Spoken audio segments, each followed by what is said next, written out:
happen to know that anyway. No, a thousand faces.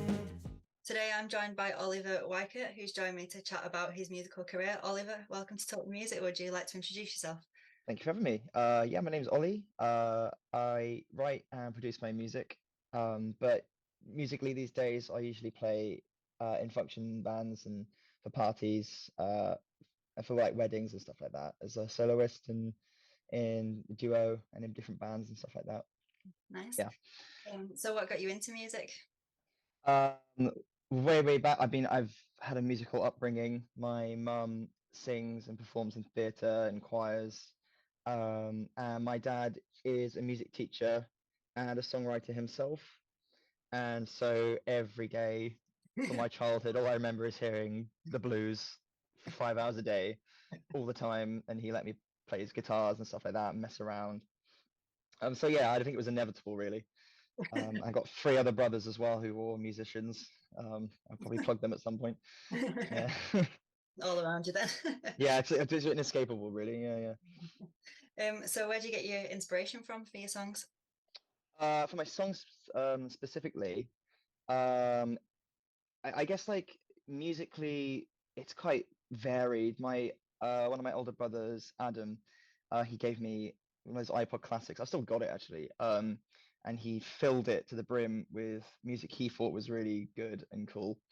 Um, un Unfortunately, it meant I would have no friends because it was the weirdest music that he could find, and so I couldn't relate to anyone or any other music. That I'm really grateful he gave it to me because it had all sorts of things that I would never have the chance to listen to. Bands like Two Gallants are my one of my favorite bands. I take a lot from Pavement. I take a lot from the Pixies. Also, on my own branch, I discovered Weezer and stuff like that, and they really influenced me. Stuff like and the Beatles and uh, kind of classic stuff like that, Rolling Stones, and it all kind of hopefully put it in a big molding pot, and it comes out like what I do really. And lyrically, it's very idiosyncratic, so it's just like me venting about my sad boy times and about things in life and stuff like that. So yeah, I hope I'm trying to move away from maybe write about other people, other things this time instead of just myself. That'd be more interesting. But yeah, basically, yeah. So for people who haven't heard your music, how would you describe it? Um, my solo project, just under my name, Oliver Weikert, essentially sad boy indie folk, with like mainly a lot of guitars and like acoustic guitars, and I try my best to do interesting harmonies and stuff. It's usually quite slow, melancholic and stuff. The latest album I did, it's called Don't Ask Me. It I kind of did a bit more different genres like funk and a bit more kind of upbeat sounding music with more drums and stuff like that. But it's still the lyrically it's still about a bit of a downer, so nothing changed there. But yeah. So what are your favorite set of lyrics you've written and why? Lyrically, it's actually interesting. It's not part of my solo kind of project. It's another project I've done called the Slow Pianos, which is like this kind of fake band I made.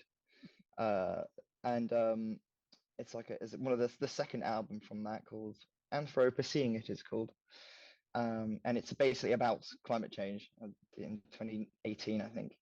And I don't know, it was unusually poetic for me, and it musically and lyrically all tied together quite nicely. And I don't know, I was quite proud with the similes and metaphors I came up with. I don't know, I don't think I've ever done anything like that since. I don't know, I was very inspired for that one. And also, it wasn't about myself for once, so I think that's why it was quite interesting. So I'm quite proud of that one. Yeah, I'm quite proud of that one. Good. Yeah. So what's been your favorite musical performance and why? So I've never really performed any of my own music live, ever. So that's kind of a hard question to answer. But I did have a band at university. It was called No Atlas. It's still on Bandcamp somewhere, a lot of music and stuff, and a few things on YouTube. But we did a single launch, and it was a song called Preston Blank.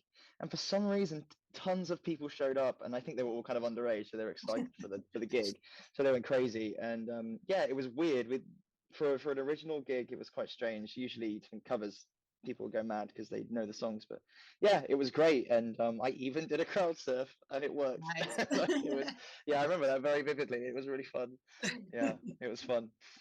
Sounds Um, it. yeah, I've never done it again since. So I don't plan to. I'm too old now. Yeah. So what's been your proudest accomplishment as a musician? I think a couple things. Making it my career. I've only recently, thanks to you might know Rory Evans. Yep. He's basically my best friend. He and my main musical buddy, musical partner. We have a duo called the Cover Boys, and for years he was like convincing me I could just do it as a career, doing covers and solos and stuff like that, and stuff with him. And it's only now I've managed to realize, oh, I can actually do that and make it work and earn enough money to do that. So that's one thing, actually making it a career and being happy in that. But maybe like on a writing perspective, the amount of music I've released, it's quite a lot. It it's kind of it's rough around the edges usually, and it's not the highest standard, I guess, because it's only just me doing it. So some errors will slip out, and it won't be the highest produced thing because it's all in my bedroom. I literally just do everything in my bedroom, and for the longest time, I lived at my parents' house, so I had to be quiet a lot of the time. Do it when they're all out the house. But yeah, I think the quantity of music I've managed to, release and just do it, and even if I didn't think it was finished, sometimes I was like, whatever, I'll just do it. It'll work. Yeah. So maybe that. So where would you like to see yourself in 10 years? Oh God, I can barely think of next week, but I think personally I'd like to live in Edinburgh. I'd love to end up there. God knows how we're going to do that, but we'll try. Become some kooky lecturer or something. But musically, yeah, again, no idea. A dream would be maybe, for my own music to earn enough online to pay the bills or something, or just to be some kind of cult thing, or to inspire some other musicians. That would be like a real secret dream for me, I guess. But I guess you have to make that happen and actually put work in. So this year, hopefully, I can turn that around and put a bit more effort into it. Yeah. Sounds good. So Yeah. finally, what's next for you? Well, continue with the function stuff.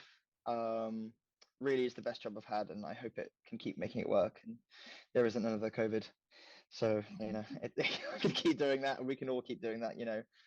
Rob included from Chasing Deer, and Rory from Split the Deed and stuff like that. But I'm hoping to start another album really soon.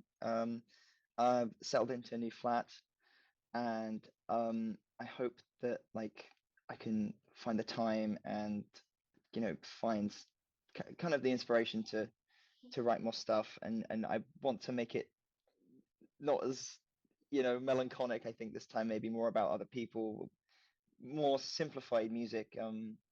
Not necessarily that's a bad thing, just more like just focus on kind of like catchy stuff and like accessible stuff, I think, maybe, and see how it goes, because I do bloody love pop music. I'm a bit of a fan secretly, so yeah.